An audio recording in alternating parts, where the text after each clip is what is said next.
आज हमारा चैप्टर है सेल बायोलॉजी। आज हम कोशिका से रिलेटेड सारे क्वेश्चन आंसर करेंगे जो कि साइंस से रिलेटेड बनते हैं। जैसे कि हर एग्जाम में कोशिका से रिलेटेड क्वेश्चन आते हैं जो एग्जाम में क्वेश्चन आंसर बनते हैं। जैसे आज का हमारा फर्स्ट क्वेश्चन है कि वनस्पति विज्ञान के जनक किसे कहा जाता है। वनस्पति के जनक कहा जाता है थियोफ्रास्टस को। किसको कहा जाता है? थियोफ्रास्टस को। और दूसरा क्वेश्चन है जूलॉजी। अब हम देखेंगे कि कोशिका जो है, कोशिका कोशिका की खोज किसने की थी? तो कोशिका की खोज की थी किसने? रॉबर्ट हुक ने। कोशिका की खोज किसने की थी? रॉबर्ट हुक ने। रॉबर्ट हुक ने भी कौन सी कोशिकाओं की खोज की थी? जो मरी सेल्स होती हैं उनकी खोज किसने की थी? रॉबर्ट हुक ने। अब इसमें सेकंड क्वेश्चन बनता है कि भाई मरी कोशिकाओं की तो खोज किसने की थी? रॉबर्ट हुक ने। तो जीवित कोशिकाओं की खोज किसने की थी? जीवित कोशिकाओं की खोज की थी लीवेनहॉक ने। किसने की थी? लीवेनहॉक ने। अगर ऐसा क्वेश्चन आ जाए कि जीवित कोशिकाओं की खोज किसने की थी, तो वो की थी लीवेनहॉक ने। और मरी कोशिकाओं की, मरी सेल्स की खोज किसने की थी? रॉबर्ट हुक ने की थी। ये सारे क्वेश्चन साइंस में जो एग्जाम्स में बनते हैं, मतलब इससे रिलेटेड बनते हैं। जैसे अभी जीएनटी का आने वाला है, एएनएम का नोटिफिकेशन आ गया है, तो ऐसे क्वेश्चन बनते हैं। अब दूसरा क्वेश्चन आता है कि सिद्धांत किसने दिया? कोशिका का सिद्धांत किसने दिया था? स्लाइडन एंड स्वान ने। अगर देखा जाए कि कोशिकाओं में सबसे छोटी कोशिका किसमें पाई जाती है? माइकोप्लाज्मा में। किसमें पाई जाती है सबसे छोटी ओवरऑल में सबसे छोटी कोशिका देखी जाए तो माइकोप्लाज्मा।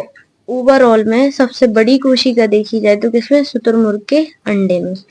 अब देखते हैं हम कि अभी तो हमने ओवरऑल में देख ली, अब हम देखेंगे कि मानव में सबसे बड़ी कोशिका कहाँ पाई जाती है। अगर ऐसा क्वेश्चन आ जाए कि मानव में सबसे बड़ी कोशिका कहाँ पाई जाती है, तो मानव में सबसे बड़ी कोशिका पाई जाती है मादा के अंडाणु में, ओवम में, फीमेल के ओवम में। अब इसमें मानव में सबसे छोटी कोशिका, होती है स्पर्म में। स्पर्म यानी विषाणु, मेल की स्पर्म में। ठीक है, ओवरऑल में हमने देख लिया शुतुरमुर्ग के अंडे में। ओवरऑल में सबसे छोटी कोशिका माइकोप्लाज्मा में, सबसे बड़ी शुतुरमुर्ग। मानव में देख ली हमने सबसे बड़ी कोशिका अंडाणु में, सबसे छोटी स्पर्म में। वनस्पति के जनक देख लिए। जूलॉजी के जनक किसे कहा जाता है? अरस्तु को कहा जाता है।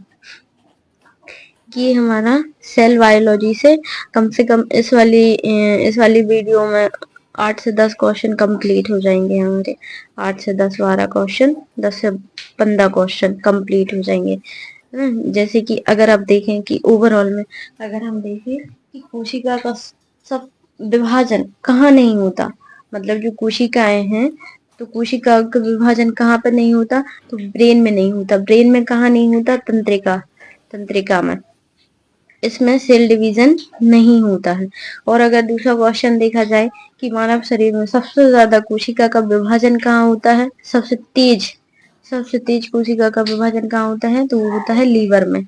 सबसे तेजी से कोशिका का विभाजन कहाँ होता है? लीवर में। लीवर अगर डैमेज भी हो जाए तो जल्दी रिकवर हो जाता है। ये थे हमारे कोशिका से रिलेटेड सारे क्वेश्चन और उनके आंसर। आज हमारा सेल चैप्टर खत्म हो गया। अब हम अगला टॉपिक देखेंगे अगली वीडियो में, और आप लोग कमेंट करके बताइए कि नेक्स्ट कौन सा टॉपिक होना चाहिए। उससे रिलेटेड सारे क्वेश्चन आंसर कंप्लीट करेंगे, और हम वही क्वेश्चन आंसर कंप्लीट करेंगे जो हमारे एग्जाम्स में आते हैं, एग्जाम्स में बनते हैं।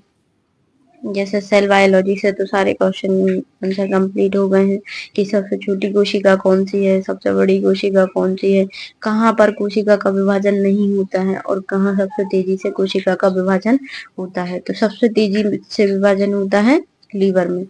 सबसे बड़ी कोशिका देख ली हमने ओवरऑल में।